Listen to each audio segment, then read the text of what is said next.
Acabou. Chegamos ao último dia de 2025. Foi tão rápido, né? De 365 dias, agora há poucas horas do ano acabar. E tanta coisa aconteceu, não é mesmo? Se a gente for olhar no cenário mundial, geopolítico, tanta coisa aconteceu, mas hoje não. Hoje eu não quero falar sobre isso. Eu quero falar sobre eu e você.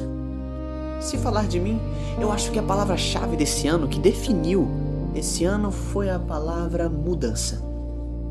Muita coisa aconteceu, muita coisa mudou. Eu saí de casa para buscar o meu sonho.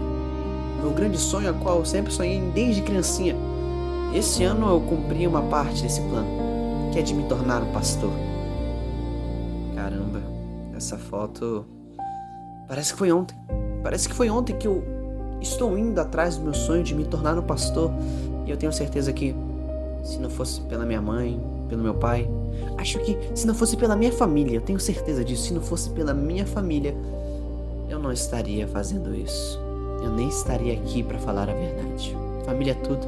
E esse ano eu aprendi que se você derrubar alguma coisa, quebrar algo, você conserta, você arruma, você dá um jeito. Responsabilidade. Foi o que eu aprendi. 2025 para mim, ele foi um divisor de águas. Ele foi um abrir de portas e um fechar para outras. Mas tudo bem, é o ciclo da vida. Algumas coisas abrem, outras fecham, novos caminhos se abrem, a qual eu e você vamos trilhar em algum momento. Opções, as escolhas ao qual nós temos durante o nosso dia vão definir entre o sucesso e o fracasso. Acho que também podemos colocar isso em confiar. Confiar nas pessoas e principalmente eu creio que confiar em Deus. Acho que um dos grandes arrependimentos desse ano foi e se? E se eu tivesse escutado esse conselho? E se eu tivesse orado mais? E se eu tivesse estudado mais? Se eu tivesse feito esse trabalho dessa forma, eu teria me saído melhor. E se? Muitos e sis. Muitas vezes porque o ser humano ele é teimoso. Eu sou teimoso. Eu erro toda hora, eu peco toda hora.